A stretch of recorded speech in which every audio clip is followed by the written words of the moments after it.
UBC is really like the epicenter of lipid nanoparticle technology, which people here still don't even realize, which is like, I mean, I think this is a very just like, scientists are humble and like not trying to toot their own horn, but yeah, for 50 years, like Peter Kolos has been doing this. He's been involved with like 6 FDA approved drugs. And yeah, I was like at a conference last year and Mike Houghton, who's like a Canadian Nobel Prize winner, described Vancouver as like the Silicon Valley of lipid nanoparticle technology. And I was like, that's spot on. That's really what it is. Like, hello, everyone, and welcome to Beaker Banter. This is the very first episode.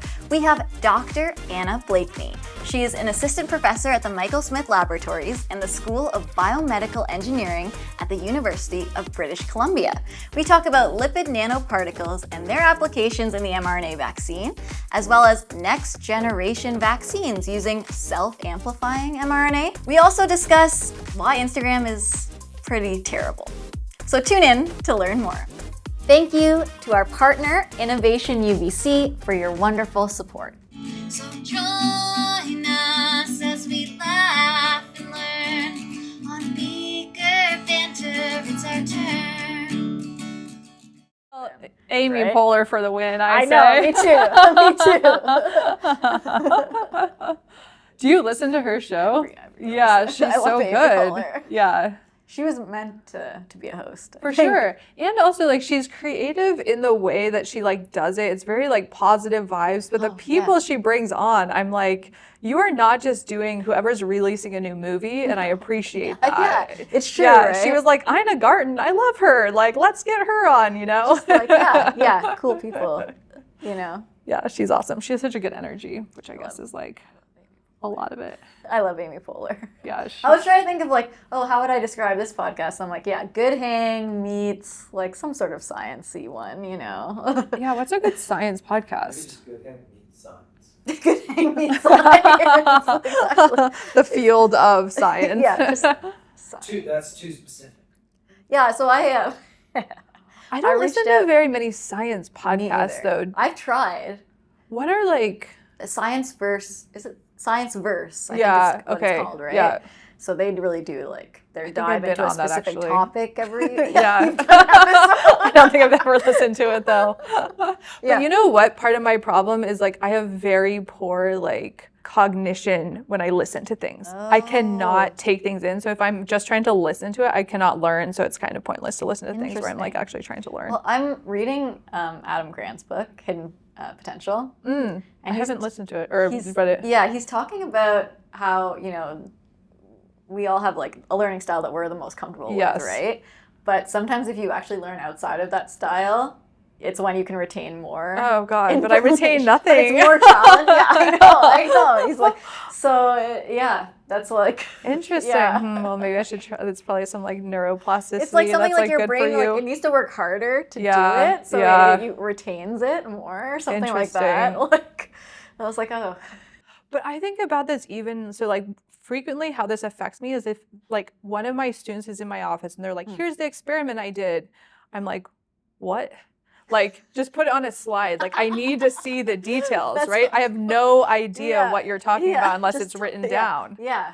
Like, I cannot comprehend all the details. You did what? It's like, what? It's probably something we've talked about like the week before. So I don't know. That being said, it really impacts me. I cannot listen and learn. You need the visual. Yeah, I need the visual. Yeah. Am I allowed to start drinking this? We're just gonna. You can start. We're rolling, as they say. Good. Yeah. Yeah, some shows. Posters are on brand. Exactly. We still have to think about a logo for Beaker Banter. We haven't figured that all out. But there's probably some fun things you can do there. Yeah, exactly. Yeah. It's funny because I told my dad the name of the show, and he was like, "Don't call it that." Why? It's like beakers are boring.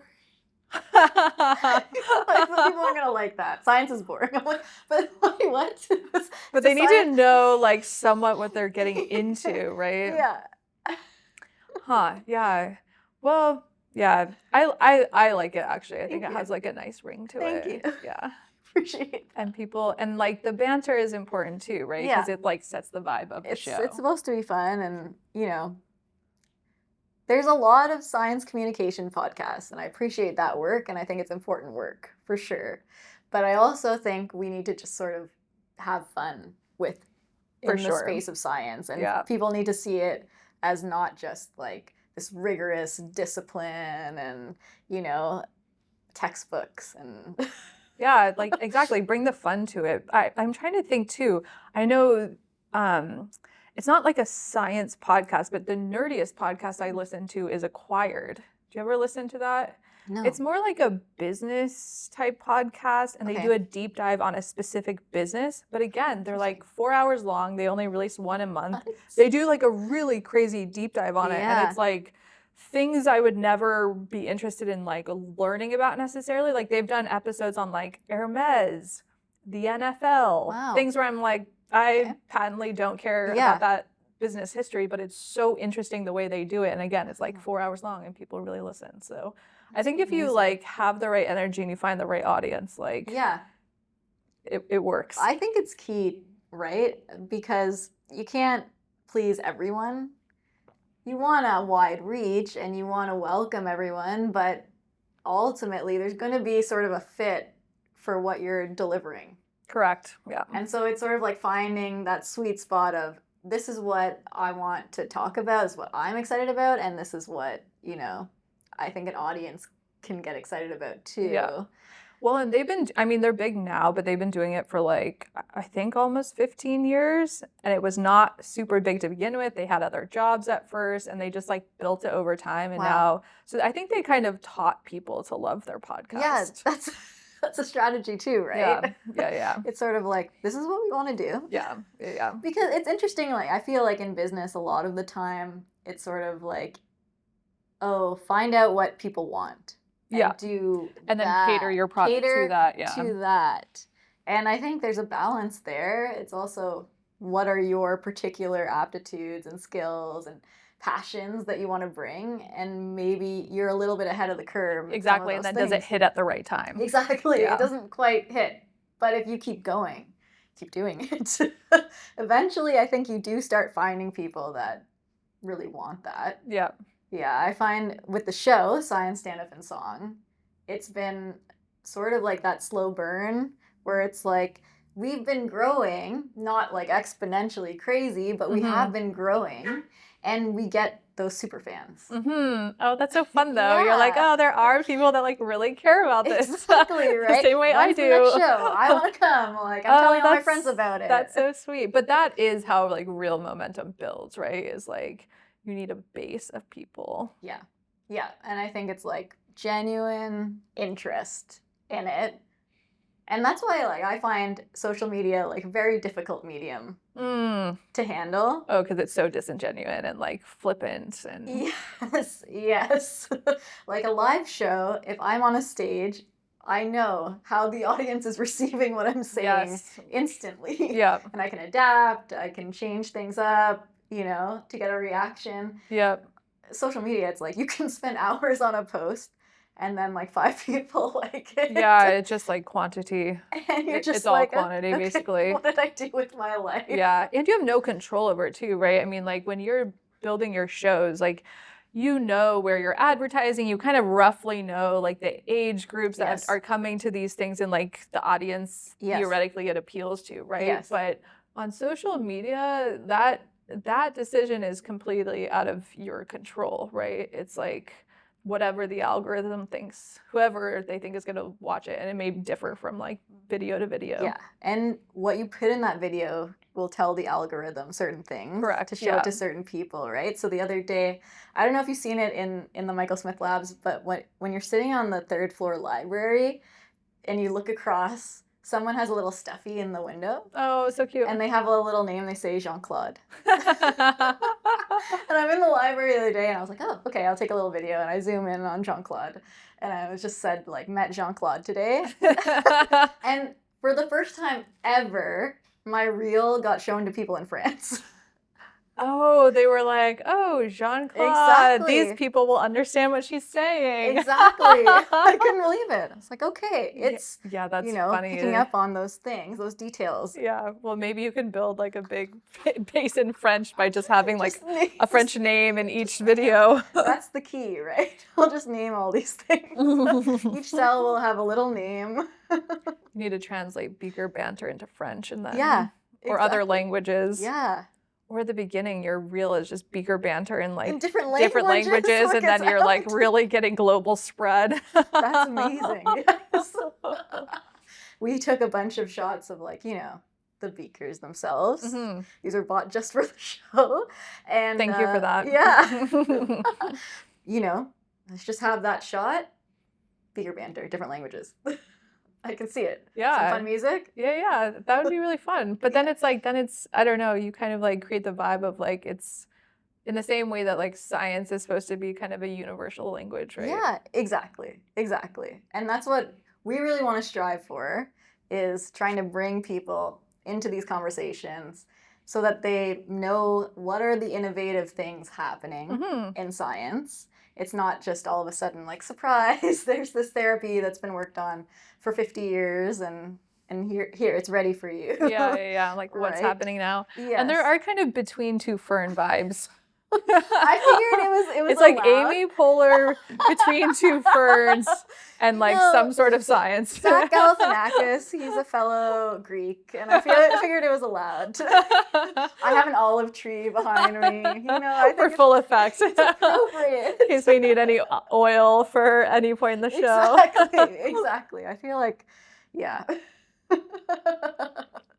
Taking some of my favorites and incorporating them.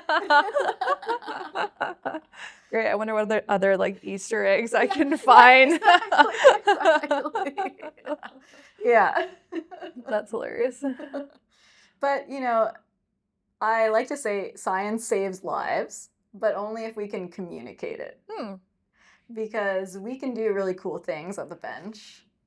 And if we can't get that message out, whether it's through a paper, at a conference, in a talk, we can't get it outside, it's going to stay in the dish, essentially.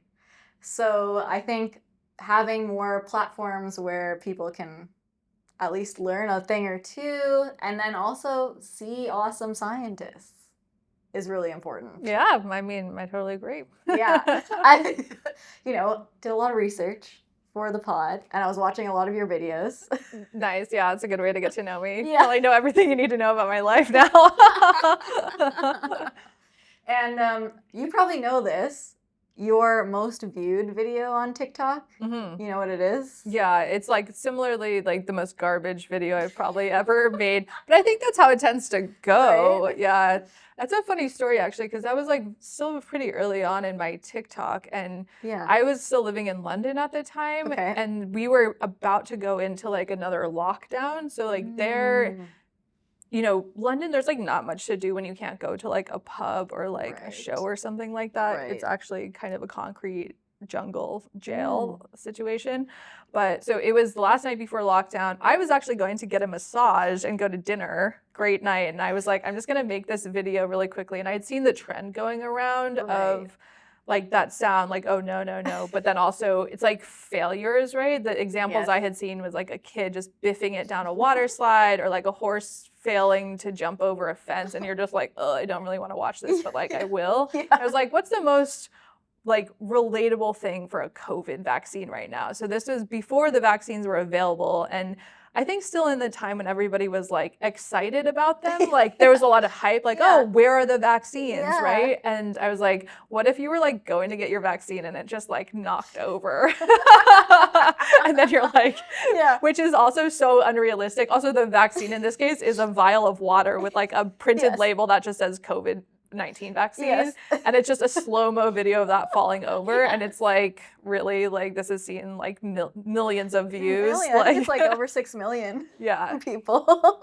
So I like posted that. I went to get my massage, and I had never been on like the receiving end of a viral video before, and kind of like how overwhelming that is. Right. But I come out and I was like, I have so many notifications on TikTok, and I like refreshed it and it was like instantly back up to like 99 plus, you know, and it just like maxes out.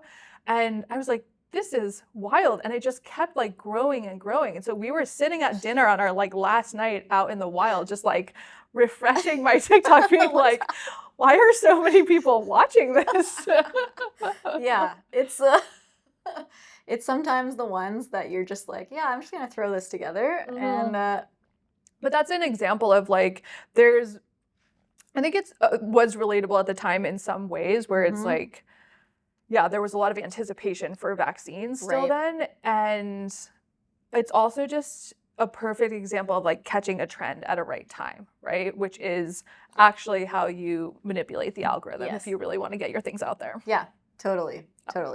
The right soundtrack for it, you know, the concept of the failure. Yeah, and just like it's like a short, I don't know, 4-second long video. It's something ridiculously short. Yeah, exactly. Well, that's sort of the conundrum I'm in, because you see people's views, right? How long they watch your videos.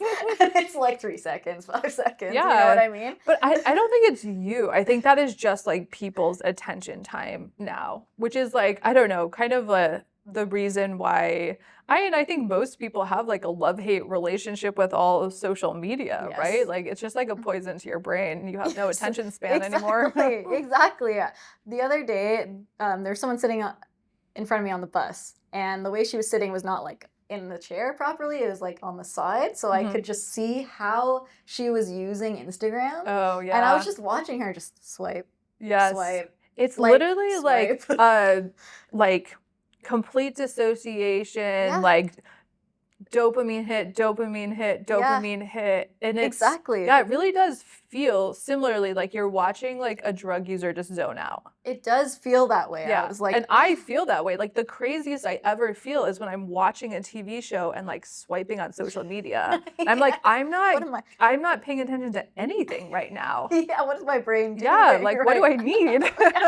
Yeah, exactly, right? So like timers have been really key for me. Also keeping my phone in black and white. Oh, interesting. And then you're like, oh, it's so boring. Exactly. There's data on it now that's a good way. Your brain just doesn't want to partake because it's boring. Interesting. So about a month and a half ago, I actually read a book while we were like in Costa Rica over the break called Digital Minimalism. Have you heard of this? I haven't heard of it. Yeah.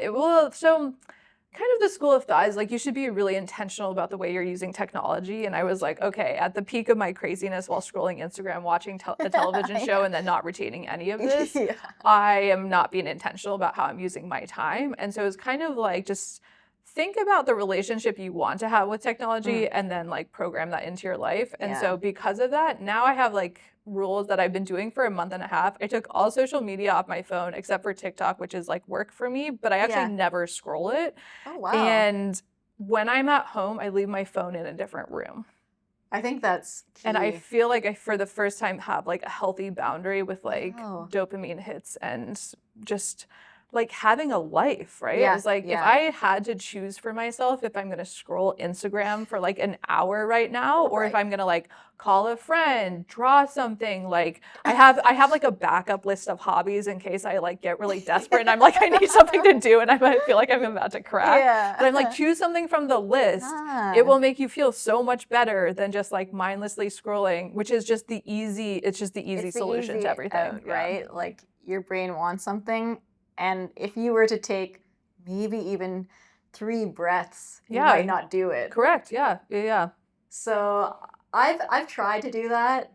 I do not like the dual authentication system that we have for a lot of logging in, because then I have to bring out my phone. Okay, and then something distracts me, and then I get into it, and then I'm like watching reels, and 30 minutes later. Yeah, but this is why I had to take it off my phone, because it's like, it cannot be accessible on my phone. It can't be. It's a good strategy. Because the suggestion, and I think what many people find is like, you can also use this in a browser, and it's much less enticing and addictive when it's in a browser. It's true. You can still check things, you can see messages, you can respond to people and maintain a relationship, but you don't abuse it in the same way. True. not on you. Yeah. It's like a part of you. Yeah. So that for me has been like freeing. It's been like, yeah. actually, it's probably been almost 2 months now. Wow. I just have not been on Instagram. Congratulations. That is. How many days does it take to form a habit? You're getting close to it, I think. Yeah, honestly, after the first 3 days, I didn't actively think about it anymore. Because, like, everybody has this feeling, right? When you're like, well, if you're truly addicted to social media, like I think I probably am or was, which is like, you put your phone down and you get this urge to pick it back up immediately just to like look at it. And then you're like, what am I looking at? Probably social media. And so like after the first 3 days, I felt that go away more. Like I felt lost at first. I was like, what do I do with this blank space of time now? Right. But yeah, I guess that also indicates how bad it is. You can get so much time back in your life. One strategy I tried was to have Duolingo. And so like if I needed just like an app to open, I would learn a language. Oh, you had to do your, Huh, that's an interesting way of doing it. Did it work? I mean, I think it was helpful.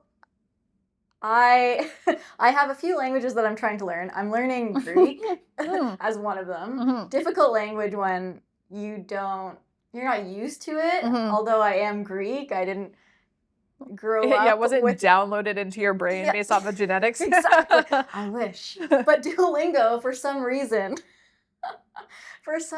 it'll just give me sentences like, Anna and Nick are smoking a cigarette. You're like, I do need to say this to my Greek relatives. The architect is smoking a cigarette. Nick and the cigarette. Like, this is what Duolingo will give me. It's like, this lady, she's always hanging out at comedy clubs. We know she loves cigarettes. Like, I don't know. Teach her the vocabulary she wants. Exactly. I don't understand. So I kind of gave it a bit of a break. I don't know if I was learning bad things or not. That's so funny. Well, maybe you'll find it useful. Yeah. Honestly, it probably will be.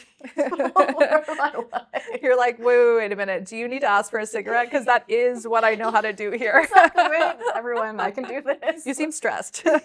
Exactly. But yeah, I think the black and white and then the timer, like you said, putting it in a different room. Yeah. I did have a timer for a long time on all these apps, and it's like, it's just so easy to override. I'm like, yeah, it's been 15 minutes. Let me back in. Yeah.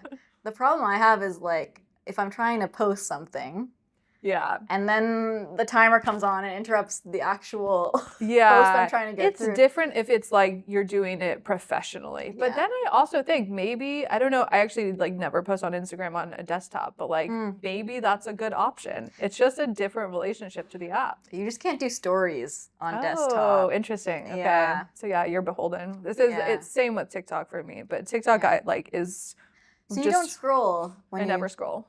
Huh. Yeah. That's amazing. Oh, I have scrolled. Oh, okay. I've had like many hours of scrolling historically, but it just like, that to me was like the one where it feels like the most like so addicted to it. Yes. Because you can really lose many hours. I for sure have times before like looked up and like 2 hours have gone by and I'm like, could I tell you any of the videos I just watched? Like probably not, right? And so that to me, it's like the algorithm has gotten like a bit too good and the attention span is a bit too low for this to be meaningful to my life. Yeah. Like it's fun, there's trends, there's like ways to participate in culture for sure, but that actually was the easiest for me to like because it's not, I don't know, I don't have that many like social connections on it necessarily, like friends. Yes. Whereas like Instagram for me was more like, I feel like I thought I would feel like I was missing out on people's lives if I wasn't just paying attention to what everybody was doing in their story every day, right? Exactly. But TikTok for me was just like, it's just it's pure entertainment. Right. It's not like social connection necessarily. Okay, and so yeah, it was like easier to just step away from and just be like, occasionally if I need to, I can like, I'm fine with just scrolling and looking for like an interesting inspiration for a video or something like that. But most of the time it's not needed. Wow. I haven't ventured into TikTok. Potentially this podcast will have clips on there. I haven't decided yet. Yeah. But Instagram, I'm still battling that one. Yeah, I hear you. It's hard, but see, the thing is, like, I think what changed for me was just like looking at it as like trying to be intentional about it. Like, how are you using technology in your life? And like, is the technology serving you, or are you serving the technology? And like, I want that balance to be in, the way I prefer. Yeah, exactly. And so how have you found disseminating scientific knowledge on TikTok as a platform? Yeah, pros and cons. I mean, you know, most of the time when I'm like disseminating our science, the form that takes for me is like, I don't know, a 30-minute lecture, an hour-long lectures to an audience that knows what I'm talking about and can understand like the majority of everything I say in that entire hour or whatever, right? TikTok is the polar opposite, because sometimes it's making a 4-second video about a vial knocking over, which is like, it communicates something, what does it say? But it's like very shallow, right? Yes. And so in general, you just have a lot less time to communicate things. And so you have to be like very thoughtful about the message you're trying to get across. Yeah. But in a way, I think what I really like about it is that you reach people you would never otherwise interact with. And I think that is very valuable and a gift, and like why it's such a good tool.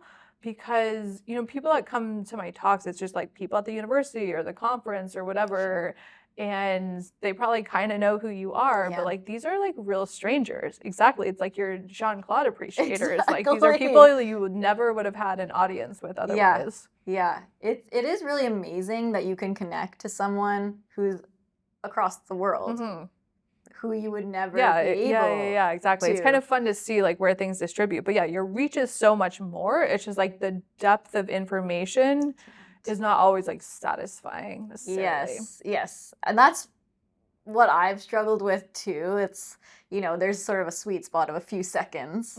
What can you really convey? You can show a cool cell, or maybe it's a funny video in the lab. Like I have this one video of me like failing to get my pipette tip right on my pipette.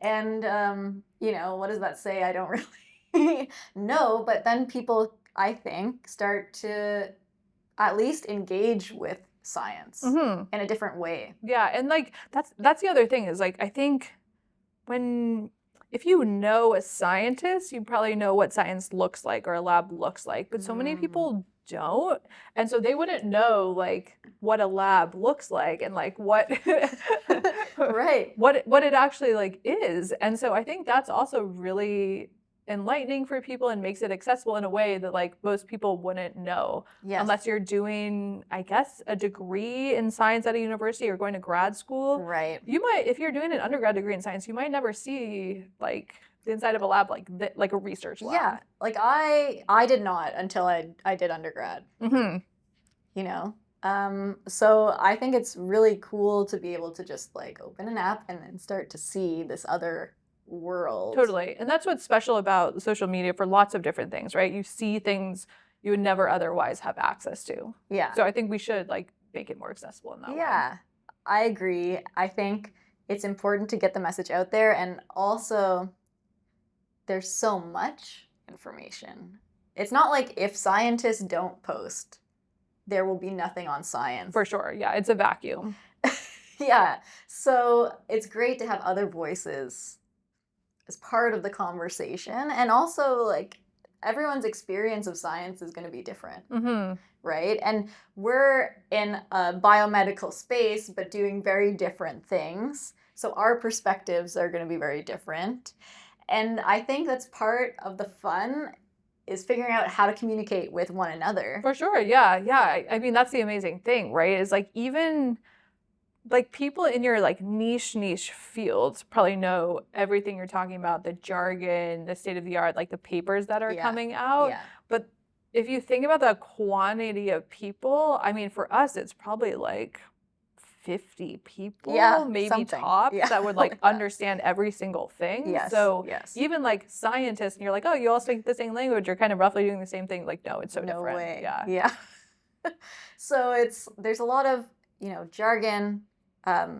Sometimes it facilitates discussion, but other times it's a hurdle, even among scientists. I picked one of your papers.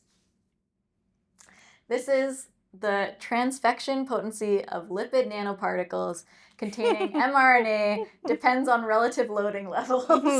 Yes, very accessible paper for the lay audience. It says open access. That is like an extra joke on all of these things now, right? It's like open access if you're highly educated and know how to read this and understand it. You know, it wasn't okay. My field for the audience is neuroscience, brain stem cells. That's my area of expertise. I know a little bit about mRNA just because of it's in those cells that I use. Exactly, right? It's in the cells. A little bit about nanoparticles. I have a song on it, so everyone should check that out. That's true. You're an expert, I would say, if you're writing music about a topic. I have worked with some nanoparticles in my time. Yeah, they come to the rescue. Check out the song, everyone. Exactly. But definitely a new area to read about. And in the paper, okay, let's start with just very basic mRNA. Like, what's happening here? Okay. What is this molecule, mRNA? Okay, so when I think about this, I mean, if you're talking to a scientist, they'll usually start at like the central dogma, right? And I think you say that, and then like I'm just thinking, like, if I start telling this, like, my family members, I'm just going to see their, like, eyes glaze over. Yeah. So I like to start from a different point, which is, like, what is our goal? Like, what are we overall trying to accomplish here, right? So my lab works on RNA vaccines and therapies. And so we use RNA for our vaccines. And, like, what is the goal of a vaccine? So most people probably know this, right? You get vaccinated, it's supposed to prevent a disease. We're trying to train your immune system to recognize a foreign pathogen, like a virus like COVID or the flu. Right. So how do we do that? There's many ways you can do that. Like, you could just take the virus itself, and that was the historical way of making vaccines. That we make some vaccines still that way. Yeah. And you know, there's pros and cons to every way of making vaccines, but instead of making the virus itself, then we got better at making like the protein, so just a part of the virus itself, and training your immune system to recognize that. And what RNA does instead is gives your body the instructions to make that protein to train your immune system to recognize that virus. Okay. So why do we care about making vaccines in different ways? So it's really hard, again, like manufacturing, this is something that like makes people's eyes glaze over, but it takes a really long time and a lot of resources to make these huge batches of viruses or even proteins, because they require what's called like cell-based manufacturing, whereas making RNA is a lot cheaper and faster and completely synthetic. And so it just gives us a lot of advantages as far as like the timing, the cost, and the speed of manufacturing it. So that's why we like to use it. Wow. So it seems like there's a lot of benefits, practical benefits, for using this kind of molecule. And what this paper is showing is trying to figure out how mRNA will actually, how it is affected by the loading of the vehicle, the nanoparticle, right? There's something called lipid nanoparticles. And that's something, well, UBC has played a integral part in it. So maybe you can touch upon the discoveries that have come out of UBC regarding that. Yeah. Okay. So like maybe let's like take a step back and think about like what is a nanoparticle. And again, I like to focus on like the goal. Like, why do we need this? What is the rationale here? So okay, so we know RNA can give you the instructions. Why can't we just use like RNA itself? Or as people like to call it, naked RNA, which feels like inappropriate. But RNA is like a large negatively charged molecule, and the surface of our cells is also negatively charged. So they repel each other. That RNA is not getting in without some sort of helper. Right. And so that's what we use the nanoparticles for, is like that's our way of getting that RNA in a stealthy way inside your cells. And you're right. So UBC is really like the epicenter of lipid nanoparticle technology, which people here still don't even realize, which is like, I mean, I think this is a very just like scientists are humble and like not trying to toot their own horn, but for 50 years, like Peter Kolos has been doing this. He's been involved with like 6 FDA approved drugs. And I was like at a conference last year, and Mike Houghton, who's like a Canadian Nobel Prize winner, described Vancouver as like the Silicon Valley of lipid nanoparticle technology. And I was like, that's spot on. That really what it is. Like there's so many companies here that work on this, and like lots of academics. So Yeah, so we have these nanoparticles, and they're the way that we like get this RNA into cells. Otherwise, it wouldn't get in by itself. I think that's a great explanation, and it also brings me to what I like to do when I go through someone else's paper is mark down how many words I don't know. I remember when I was an undergrad in the first lab that I worked in, and they were like, here, read these 3 papers. Yeah. And I like started reading one of the papers probably like 25 times because I was like, this is just uninterpretable. It's just hard. And when you're having to look up like every other word, and you're like, what are these? Like, do we all speak the same language? Exactly. Completely different. So I came to 14, not too bad. And what's like a good score for that? I don't know. I've only done a few of these where I actually went through and counted the numbers, so I'll see where I balance out. That's interesting. I'm going to start paying attention to that when I read papers now. But I like to pick a favorite word that I learned. And oh, I hope I know it. Well, it's very practical to what you were just talking about. It has to do with the actual nanoparticle, how it gets into the cell. Yeah. And that's the lipids that are around it. So the specific type, polyethylene glycol, PEG lipids. Okay, I do know this one. Good. Can you touch a little bit upon how that actually works? So PEG, polyethylene glycol, PEG, is actually in lots of different things. It's not just nanoparticles. Very common in cosmetics, very common in food, very common in pharmaceutical things. What we use it for is, as the name probably implies, our lipid nanoparticles are made of fats. And so the way to stabilize them when you inject into a human, you need to have like a water-based solution. Yeah. And so the way to stabilize them is like you make a like crown of PEG around the surface, which makes this like water layer and makes the particles actually stable. Yeah. So they stay at the size we want them to be at. It's really cool. And in this particular paper, you were looking at how different amounts of mRNA actually get loaded into these particles. Yeah. Okay. So here's why, again, like why this is important. So a problem in our field is like, and it's kind of crazy. I mean, the COVID vaccines worked, but we're still learning and optimizing so many things from there, right? So that was like a great foothold. Right. We still estimate that something like 2 to 5% of the RNA that's in our formulation actually gets into someone's cells. Wow. So it's like a lot of waste, right? And this paper was kind of trying to get at like solving, not obviously in this, but like there's a lot of things to solve and a lot of steps along that way. Yeah. But one of the really interesting things is that when we make these particles, and like you could see, we probably have an illustration in there of a particle, one particle, and it's like has a perfect little RNA inside, and that is misleading in the way that we represent them because they're so heterogeneous, right? It's like they're in, you know, a range of sizes. Some of them probably have, well, we know now, some of them have multiple copies of RNA in them. Some of them have no RNA in them. And so we were kind of wondering, like, do those empties, are they needed? Do they help? Are they like taking away from it? Right. And so that's what we were trying to get at is like, right now we don't have great control. Like we can't really make a formulation with no empties, but we were just trying to understand like, what are those empties doing? Right, right. And it's so interesting because, as you mentioned, Peter Cullis has been working on the lipid nanoparticles for such a long time. mRNA, its discovery in the 60s, and then as a possible therapeutic has been several decades in the making. Correct. And then, 2020 happens. It's all of a sudden part of the general talk. And a lot of people don't know what it is. Yeah. I mean, a lot of scientists are like, what is an RNA vaccine? Exactly. I didn't even realize we were trying to move on from like traditional ways of making vaccines. Yeah.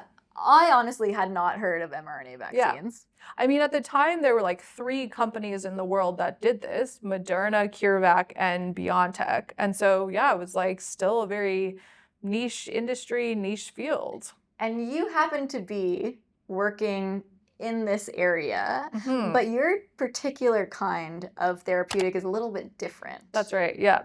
It's called Next Generation Self-Amplifying. That's right. Yeah. So let's see. Again, it's like, why do we need this? Yeah. Why? Other than that, it's like we like to do experiments. So one of the things we know now from the pandemic, and there's so much data on this, and like we kind of knew this going into it, but a lot of our hypotheses were confirmed, which is, okay, so humans actually don't love foreign RNA. And the reason for that is because we have evolved to not like foreign RNA because that's usually in viruses. Right. So when we see foreign RNA, like in a COVID vaccine, we're like, that's an invader. We need to like stop it in its tracks. Yes. So if you've gotten a COVID vaccine and you have side effects, like that's what's happening. Your body's like, I know what this is, and it is not welcome here. Yes. So we know now that like the more RNA you give somebody, the more side effects that they have. And so there's a real need when we think about this, not just for vaccines. I mean, it solves a lot of problems for vaccines, right? Like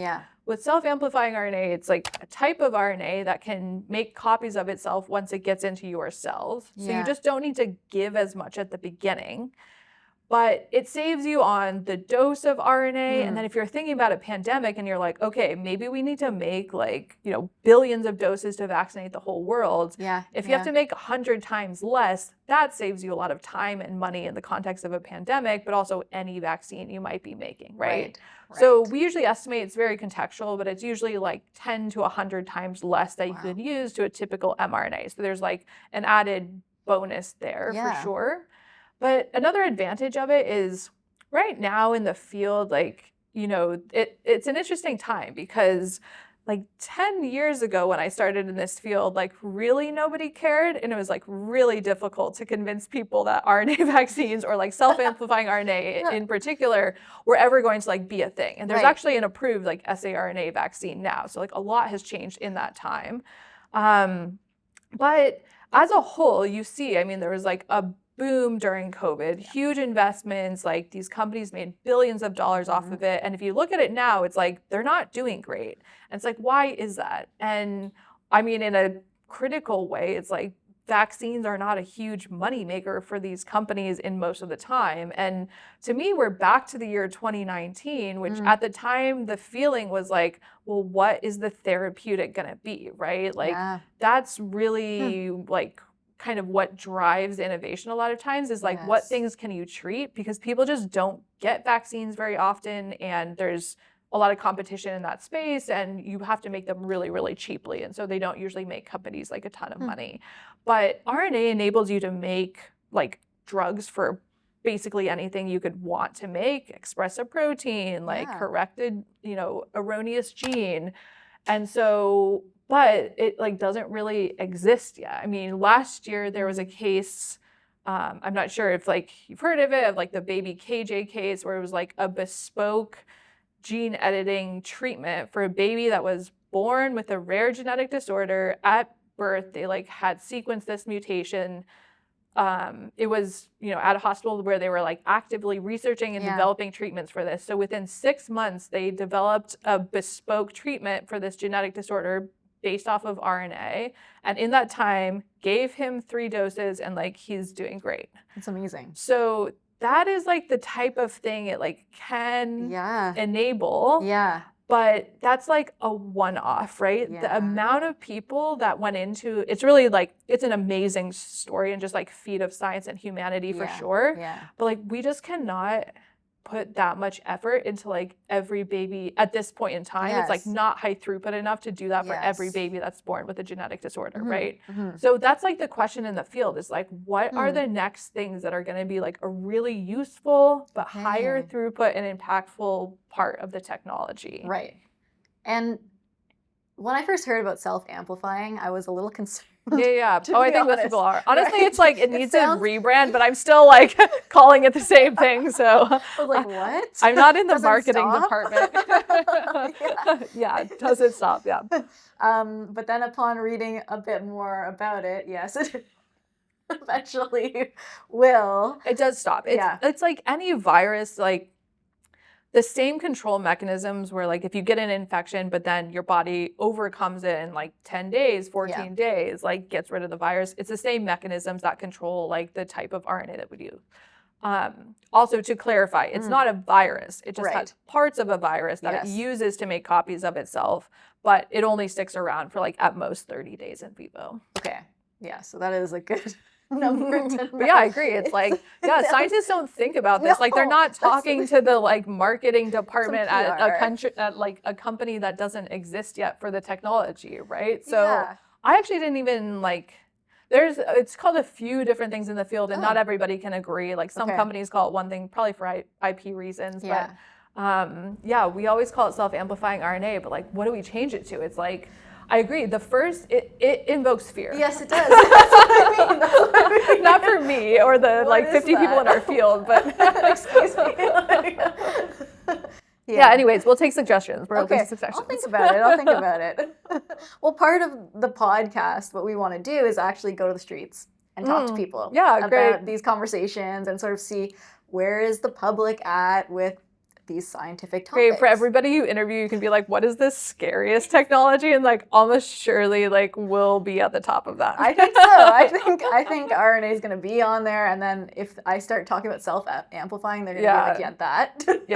That does not sound good. Yeah. Now presenting science on the street. Hello. What is that? I'm a neuroscientist. Just want to talk to people about science. Fair enough. I'd love to. I love science, but we gotta catch a bus. Okay. What's the topic about? I'm starting a podcast on science. Hi. I wouldn't know what to say. I have questions for you if you want to stop. I sleep really poorly and I hear that's bad. That is not good. The optimal amount of sleep time is to be getting I mean, between 7 and 9 would be, recommended, but if you can get, How does inflammation cause cellular death? It's basically when it goes like out of control. So we need a certain amount, right? If there's something that's foreign that comes into our body, we want our immune cells to respond and attack that and get rid of it. So you want a certain level, and we're still trying to understand why. Sometimes it's like that balance just goes out of control and they don't stop attacking. You know what, and I have to say for UBC, I don't know much of what's happening, so that would be nice to tap into that, right? Exactly. Yeah. It's like a very diverse ecosystem, and I'm really excited. Like as a stem cell scientist, I get to learn a lot too, interviewing all these different experts. It's really fun. I've been asking people if they've heard about lipid nanoparticles. Is that something that you kind of hear out? No. But I can imagine what it is. Yeah. Particles. Yeah, exactly, right? That can help. Are they a delivery? Exactly, a delivery mechanism for mRNA, as an example, maybe as a drug, to be able to target hard to reach places. It could be really cool as a potential technology. What do you do to calm my brain? That's a good question. Stay off social media. Every night. There we go. That might be the root of the problem. I feel like that's every. Have you ever seen a picture of a crow as they are visible to other animals, like not us, who can see more colors? I have not. It's like peacocks. That's very cool. I don't know Very how cool. it was. Yeah. Where was the source that you found it? Exactly. Was it It still? looked Yeah. So I remembered it, I will have to check that source. Thank you so much for tuning in. If you're enjoying the show, please like, subscribe, and share. We also love to see your comments below. Now, back to the show. Going through your TikTok, as I mentioned, and you comment on a lot of people's comments, which I really like and admire because it's difficult to do that when not all the comments are positive. You know what I mean? I think that's like an important part of like the community though, is like in the same way where like I feel like I have access to this audience, I also want them to feel like they have like access and a connection to me. Yeah, I love that. And I think it's really important because, there's a lot of opinions about different technologies. And I think opening it up as a conversation and less like we're scientists and we're going to tell you how it is and this kind of attitude. Getting back to, this is like, I think it's depends on like your intention again, right? So for me, my intention of being on TikTok was never to like convince people to get vaccines. I think I would have a very different experience if that's what I was trying to do. For sure. It's like merely to educate people about that technology and then be there to answer their questions. So I think with that mindset, it's easier for me to accept, like, if somebody is not responding well to this or like trolling me or like has negative thoughts about it, like, that's fine. It's not my target audience, and like that's a reflection of the real world. So like that part really doesn't bother me. It's like I'm just trying to be there for people that like want to get something out of this. Like it's fine. Yeah, I love that. I think it's really important. And again, it's like if you're a member of the public, maybe you don't have a person that you can really go to talk about it. Like, exactly. I don't think like when it was first happening, you know, many scientists knew what was going on. Right, exactly. And like answers to these questions. And now there's like a lot more available on it on like the history of the field and like how long these things have been in development for. But even at that time, there was still probably like an embarrassingly small handful of people that could really educate you about it. That really knew the details of it and, you know, could just be there for people. Yeah. I think. But I mean, so this really came to a head during the pandemic, right? Because all of a sudden there was like this huge need to educate everybody about this type of vaccine that was about to be available, right? Yeah. But when you think about this for your field, how many people do you think are like qualified to really like educate people on it? And like, what is the disconnect between like how much progress has been made and like what people actually know about, like the average person on the street? Yeah. I think there's a big disconnect. And like you said, there's, you know, maybe 50 to 100 people that are really experts in it, in my particular niche in the world. So maybe like if we go just like beyond that, there's just like a few hundred people that can like be understand, qualified to understand it. Provide information. Exactly. So it's not a lot of individuals, and of those individuals, how many are science communicators or, you know, want to probably do that? not that many. Right. If we look at the number of science podcasts out there. Exactly, right. So I do think there's this gap. And I honestly don't think every scientist needs to have a platform like on social media. I need to be out talking to people every weekend and that sort of thing. But I do think if we can find a way to at least make our message more clear in the work that we do so that those communicators can then get the right message. Yeah, I mean, that's like a whole, I could talk for like hours about this anyways. Like, I just don't think the average scientist, one, I think it's like partially an education thing. I think as you are more and more educated, you are taught to speak in, you know, more niche vocabulary to a smaller, like it just goes up over time. And like if we were doing probably a good job of educating people, like you'd get that increase, but you'd also get like better communication to a lay audience at the same time. So like you're kind of like fanning out as opposed to just like increasing. So I don't think it's like taught to people, which is part of the problem. But I think it's also like somewhat a personality thing. Like I think a lot of scientists, they like being in the lab and doing their experiments and maybe don't necessarily enjoy like having an audience or like, you know, lots of students like don't even really like public speaking when they first have to give talks. So it's like you expect them to be like making videos that are like super compelling on like their research. Like it's a big ask for people as well. So. Yeah, I think so. And it's interesting because I feel like our field is kind of moving in that direction where we're kind of getting to this place where we expect people to now communicate more effectively. Each individual. And I think we shouldn't lose sight of the fact that we work in teams. We're going to have different strengths. Yeah, for sure. And some people, as you said, might be more apt to really communicate the science. Yeah, I totally agree. I think in general, it's good to move towards like being able to communicate it better because it's also like a connection to, and like, I don't know, responsibility we have to society. I think it's like taxpayers are paying for this. Like, don't you think they should know, like, and there'd be some transparency for what we're doing? Yes. It's not like, oh, we're here at UBC doing research and there's society. Yeah, thanks for the money. Yeah. Yeah, that's not how we should be operating, right? Yeah, yeah. And also, I always think about this because, you know, a lot of researchers are fundamental scientists. They're more about creating knowledge that will be used at some point. We don't know how it'll be used therapeutically.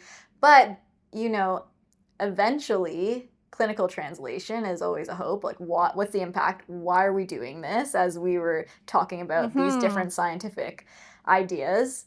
And I think it's really important for people to understand impact that, you know, today's work will make its way down the line.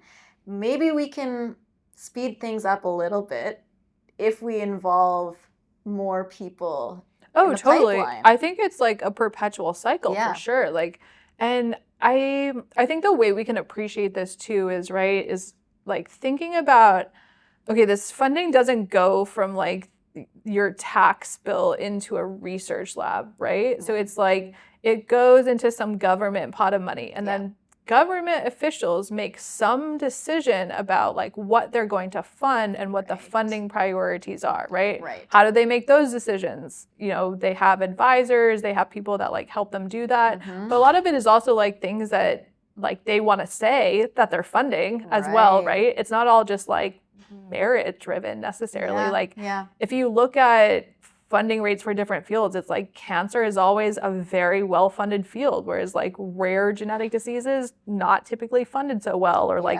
women's health. Like there's lots of things that like deserve more funding than they're getting, right? Yeah. So then it's like it likely goes to some sort of granting agency, and there's a panel that reviews it, and there's all sorts of dynamics in those panels, right? It's like very much, do they believe you can do this? Do you have the track record? Do you have the data to support that like this idea is like somewhat going to work? So it's complicated. But then when we're thinking about like funneling it into those different granting agencies, that's where I think society can have a big difference, right? If all of a sudden we were like, oh yeah, this is a high priority area, for example, the COVID pandemic, tons of funding was available, right? Because everybody cared and everybody was motivated. Like you can mobilize and do it. And that's why I think it's important for like the average person to understand, like, why is this important?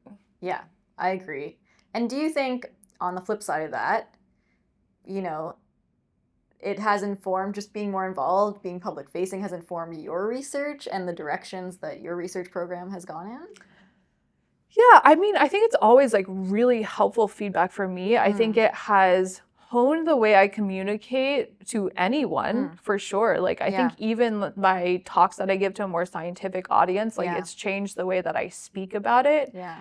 And yeah, I think like many things influence like what we're interested in doing and where it's going. But I think the primary driver for us is like benefiting society. So yeah, I love hearing about like what people are excited about, or like where I think this can make the most impact and potential. And definitely some of that comes from like, what are people excited about? Yeah, I think it's really important. We're in this together, you know, and we want to make big strides and progress. And there's just been this gap between the bench and what's happening outside the world. Just bring it a little bit closer together. Social media is not my favorite. Yeah, I mean, I told you, I have like a real love-hate relationship with it, right? I try not to be like burdened by it, but I also think it's an amazing tool. Yeah, but it's like, how else sometimes are you going to reach people? Like it's amazing that you can actually have a conversation with someone that you otherwise wouldn't be able to run into. I mean, alternative strategies that I have used, for example, with the live show, right? Inviting people, come meet our panel and enjoy a fun night out. I go to Kits Beach and I talk to people about science. And for me, like it's a lot of fun, but there's also like a lot of rejection that happens when you do. It's not like, and everyone wants to hear a scientist. And exactly. And everybody that I talked to bought a ticket. It was 100% turnover. No. It's still somewhat of a hard sell that science is fun, that it can be interesting to learn about, that it can affect everyone's lives. Like, I always think about it from a health perspective just because of my career. But even if we think more broadly, like climate and all these other impacts that we can have as scientists and engineers, it can affect everyone's lives, like their personal life, their family, their community. So I always think like, oh, of course, everyone's going to want to learn about it, right? But I think just depending on, maybe you had a bad teacher, you know, for sure, it could have scarred you, and you're just like, science, no, not for me. Not yeah. for me. Yeah. So, I mean, I wanted to hear your thoughts on like, how can we overcome some of these hurdles when there is a perception that science isn't cool, maybe it's boring. Yeah. I mean, I do understand why people think that. Like, I think like to be a scientist, there is like a nerdy element to it. Yeah. But there's also like there's a lot of fun. There's an invigoration of discovery that I'm not sure many other careers or like ways of working have in the same way, where it's like, I was talking to some colleagues about this like the other day, where like when you do a science lab in school, it's very prescriptive. You do the experiment and it works every time. And then sometimes that transition from like the science lab to the research lab can be difficult for people because they think you plan an experiment, it goes perfectly because the TA have aliquoted things and like tested this to make sure 200 chemistry students can do it at the same time. And it works every time. And it's like, that is not, you probably get as much rejection from your experiments as you do from like people on Kitts Beach. Like it's a lot of failures. Exactly. But then when something does work, it's so special because you're like, this is crazy. I'm like the only person in the world that knows this right now. And I can't wait to share it with other people. Yes. So like, it is also like, we are just discovering things that people never knew. And like, what a privilege. Yeah. We're not just like, like I don't want to be doing some same science lab every day. It's not boring. Right. It takes a lot of focus and education and understanding and learning, but like it's exciting. That's why people make it through the failures. Yeah, exactly. Exactly. I think that rejection on the beach is actually a good analogy because it's like, okay, there's another person walking by, there's another person not making eye contact. Like, it's fine, and then we're all fine. That one person who comes by, I have this little Bristol board, you know, talk to a scientist, and just stops and reads it, and just, hi. Oh, hi. Like, it's like such like joy that it brings you, because like, oh, here's like someone who really wants to hear it. You have an experiment, things aren't working, and all of a sudden, like, whoa, what is going on in my dish? Yeah, exactly. Or like, I think for us too, I mean, there's so many things you can use RNA for, but like, I think it's so empowering when you're like, okay, I could tomorrow decide to try to make a vaccine for like whatever disease, and we could just like make it and test it and see if that works. Like, that's so cool. And if it does work, then like many people could have access to it. What an amazing capability to have. Exactly. And probably same for you too, right? It's like things you make or things you discover like could have a real impact on like treating disease or understanding like why things are happening. Yeah, it's amazing. You know, the work that I did as a PhD student, now it's with Bernard Thibault at the Ottawa Hospital Research Institute. He's in clinical trials now. And, you know, at the conference at TMM in the fall, Till and McCullough meetings, it's Canada's stem cell conference. You know, he actually brought a patient who was treated with our cells from the umbilical cord. This little girl who's walking around yelling, you know what I mean? And it's like, wow, she was a preterm baby, was treated with our progenitor cells. And a progenitor cell, we'll get into that nuance. Sort of like a stem cell, but not really. Listeners and watchers can also count the number of words that you use in the podcast, like you did in my article, and give you feedback. Exactly. And, you know, is right now, like, looks fine, moving around, behaving normally. It's amazing. It's amazing to see the work that you do at the bench have real world Exactly. impact. It's just like, this is what it could be, Yes. which is crazy. Yes. Yeah. And that's why, you know, it's really frustrating when people, you know, think that scientists are kind of fiddling around and not making real strides. But I think a lot of the problem is just the stories of these discoveries aren't getting out. We are enduring the failures so you can have the successes. Exactly, right? Yeah. But I do think that, you know, failure is that being uncomfortable, if you're on the cutting edge, that's where you're gonna sit. Yeah, it's also like a slightly different mindset, right? Like failure doesn't mean like all is lost, like this is the end. You learn something from the failure. So it's like, it's not failure in a sense where it's like, yeah, this is the end. It's failure in a sense where it's like, you've gotten information, it wasn't the information you thought, and now you need to like figure out where to go next. Exactly. It's always learning. So I think having the two, right? The perseverance to keep going and being curious about why didn't it work. Yep, exactly, yeah. Right? You need to have for sure the curiosity and for sure the pure perseverance. Not just accepting that, but that's interesting. Yeah. Actually. Exactly. And like, what's going on here? Trying to understand the system. Yeah, figuring it out. Now you have multiple generations of engineers in your family. So would you say this kind of mindset, this learning mindset, was instilled really young when you were growing up?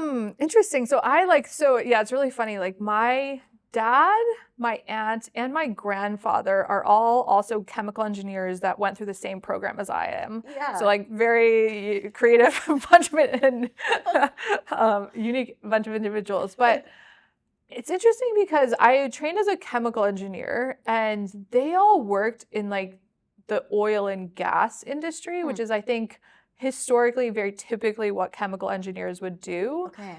I was like, I don't know, it's a good question. Like, how did I decide to go into that? There was clearly a familial influence. How does anybody know what they want to do? For sure. But I was always much more interested in the bio side of it. And that was kind of just really starting to come online in the program when I took it. Okay. And so, yeah, I think it's just, for sure, I thought like, I didn't think being an engineer was like boring growing up because I had exciting examples around me and like just seeing the impact and like understanding design and testing things. Like I love building things and that was always really exciting to me. So that's definitely a part of it. But I think the bio part of it is also like a very different, like engineers like to have tightly controlled, understood systems, and biology is crazy. Yes. So I think that's like what it's like fun to apply that school of thought or way of approaching things, but to an untamable system. It's a good way of putting it, right? Because I'm a biologist by training. My husband Andrew is an engineer. And it's sort of like, we always find that, you know, when you put the two together, you get really interesting, cool, new, innovative ideas, right? Sometimes you can't answer all the difficult problems. The whys, what's happening here, Yeah, just with one or the other. So I think biomedical engineering is such a cool discipline and space to be in. And I feel like right now is kind of this interesting moment in time where we have a lot of technological advances that are allowing for these therapies to really make impact. For sure, yeah. I guess like as a whole, as a field, like what I think is different about biomedical engineering compared to like maybe what I always say is like the traditional engineering disciplines, which is like what I trained in, right? Chemical engineering, very traditional. That curriculum has not changed for many decades. And same with like, you know, mechanical engineering, electrical engineering. You show up to that program, no matter where you are, it's pretty much the same curriculum and you'll learn, you're reading the same textbooks, you're learning kind of the same things. Biomedical engineering is so different. It's like there's no standard, there's influences from all those other types of engineering, but it's applied to the context of biology, which again is like crazy. And so there's like so much potential there, but also so many unknowns. But I think combining those two together, as you said, has enabled so many exciting things like RNA vaccines, cell therapies. Yes. It's like we need the engineering to like manufacture this and understand and control the system. Exactly. But we need the biologists to like tame these cells. Yes, exactly. It's kind of funny though, because, you know, my personality is very much a big dreamer. Like, I don't really have my feet in reality sometimes when it comes to cell therapy.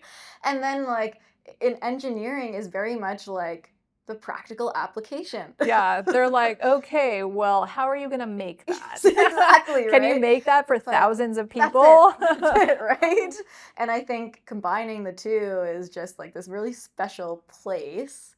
And that's why, you know, collaborative team science is so important to, you know, have some of these different perspectives.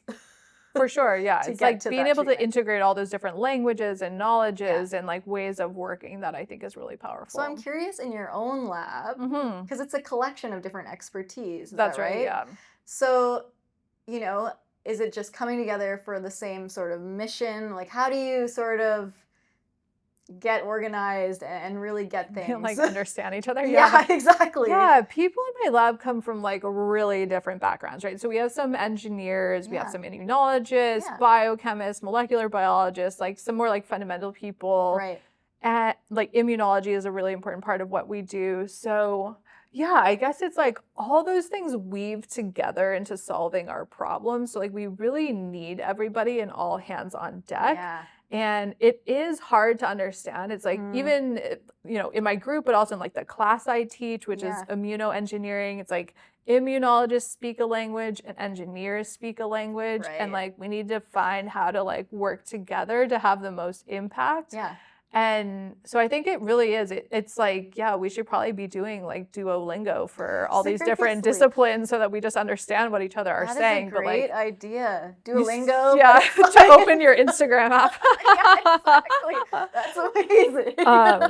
But I think you spend enough time talking to each other and then you can kind of come to like a collective understanding or like realize when you need an immunologist or those experiments or what that might look like as well. Yeah.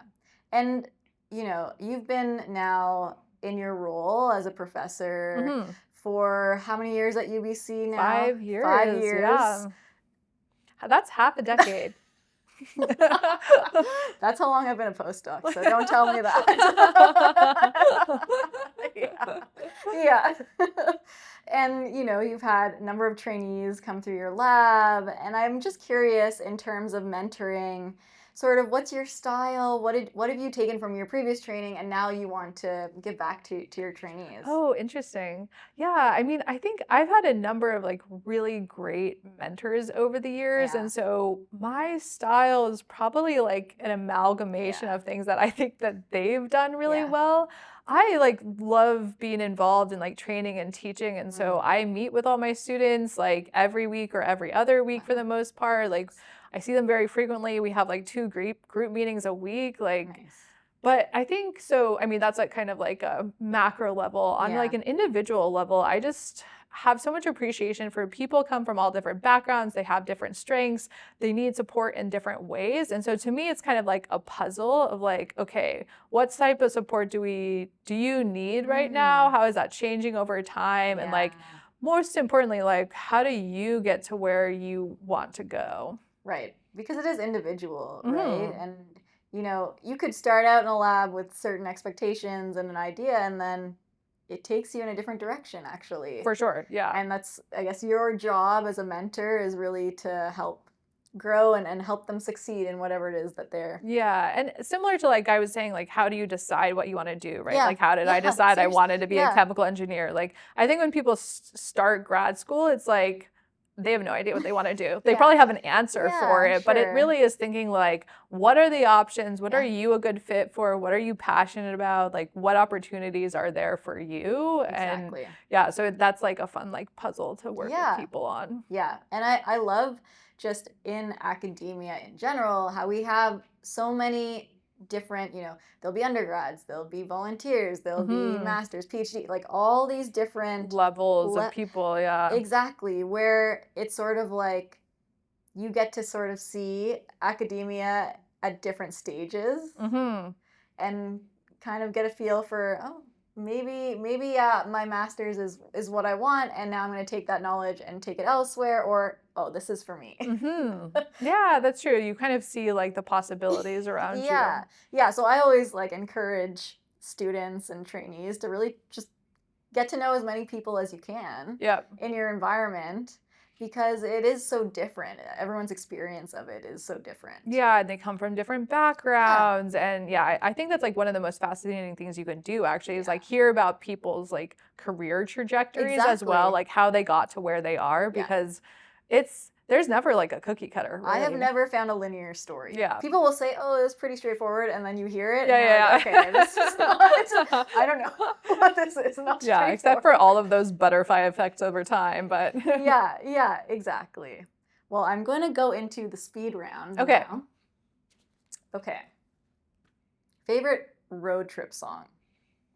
I don't know that I have like a particular one, but what I love to do on a road trip is put on like the Eagles radio playlist on Spotify. Love it. It's just the perfect vibe for where you're like, I have 4 hours to drive and we need like a constant influx of like good songs. Take it easy. Exactly. Yeah. And then go from there. Yeah. Awesome. I love that. Best late night snack? Ooh, I mean, probably chocolate. Chocolate anything. Chocolate in its purest form. Nice. Tea or coffee? Oh, I love tea, but like if I had to choose, I would choose coffee because I just can't live without it. But I'm really sensitive to caffeine. So I can only drink it first thing in the morning. Really? But it's like the best moment of my day. Yeah. And how many cups? Just one. Oh, you just need one. Just need to get through. Yeah. The best way to spend a rainy day in Vancouver? When you like first say that, I'm like, what are you going to be doing inside? And then I'm like, no, you're going to be outside with a rain jacket on. So probably like hiking in the forest somewhere that's like somewhat protected from the rain and wearing lots of layers. I love that answer because I feel like a lot of people just don't go out when it rains. Yeah, you're like, what would I be doing inside? And then I'd be like, not here. We have the rain gear. Yeah, you learn to cope. Yeah, exactly. How many papers do you read a week?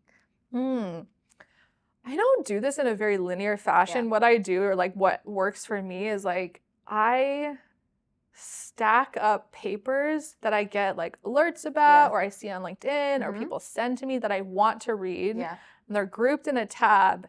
And when that tab becomes too unwieldy, I schedule multiple hours to read through all of them. And I do it like all in one focused go.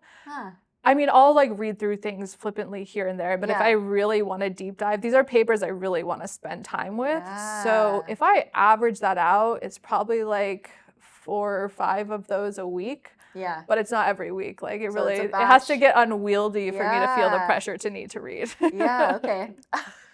I haven't quite figured out an ideal for strategy. You know what I mean? It varies so much week to week. For sure. It depends on like what you're doing, how much you need to read. Like, Exactly. But I have a build-up folder of papers I must read. I like that idea. I'm gonna try to instill it. What's a travel destination that you've traveled to recently that has surprised you? We were in Costa Rica over the break in December, and a lot of things surprised me there. Like I feel like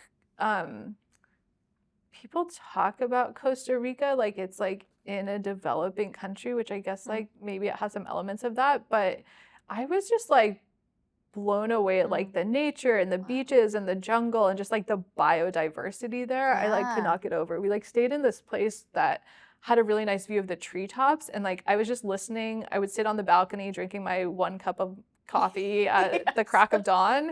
And like listening to how many birds you could hear on Merlin, and it was like 25 species of birds within like 10 minutes. And I was like, whoa, what are they all doing here?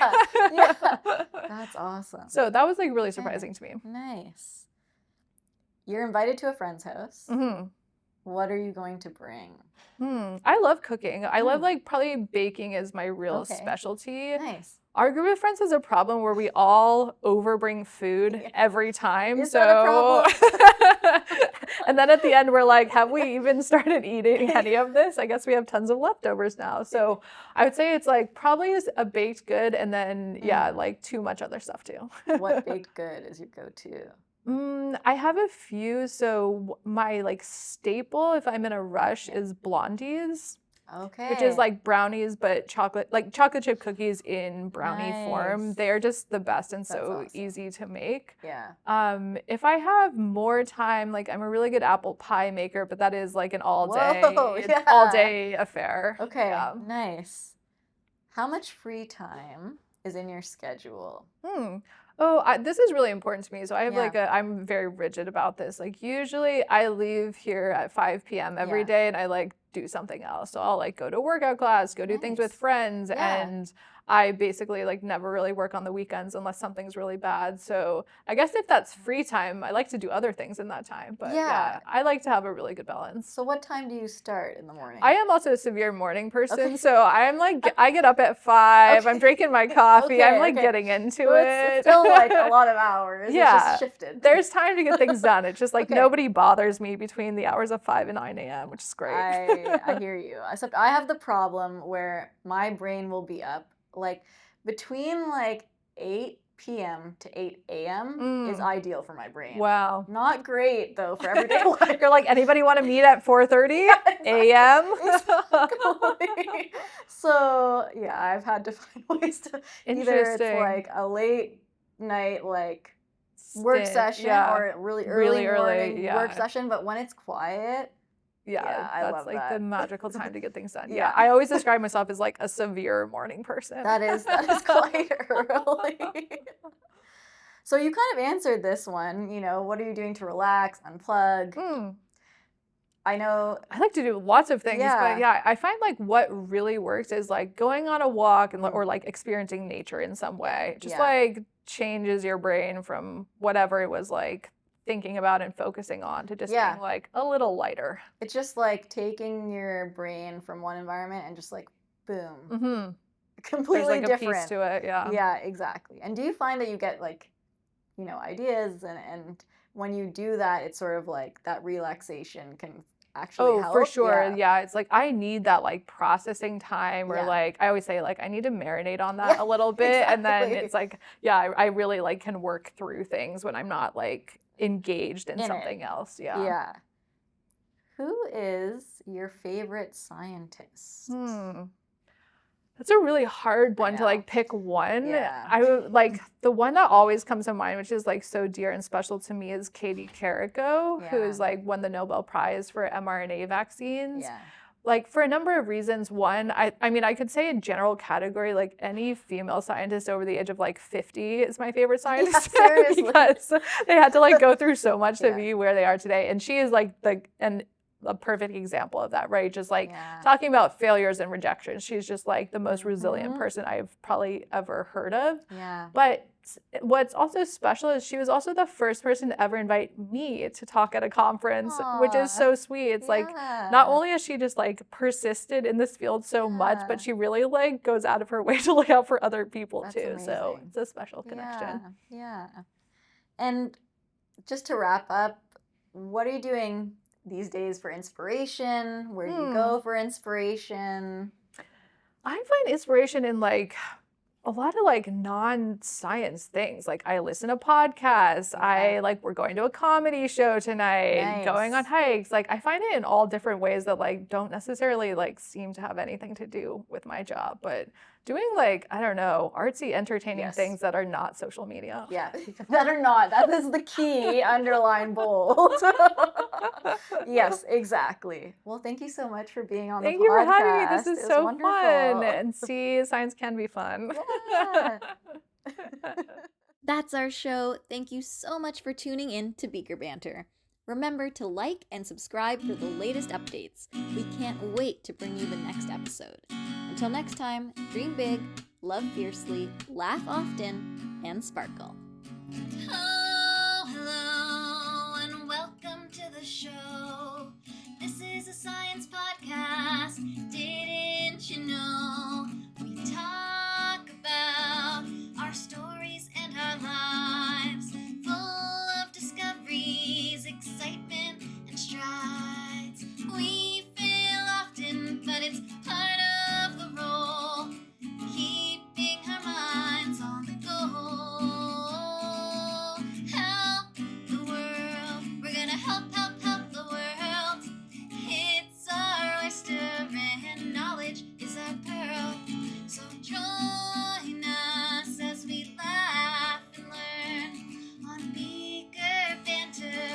chair.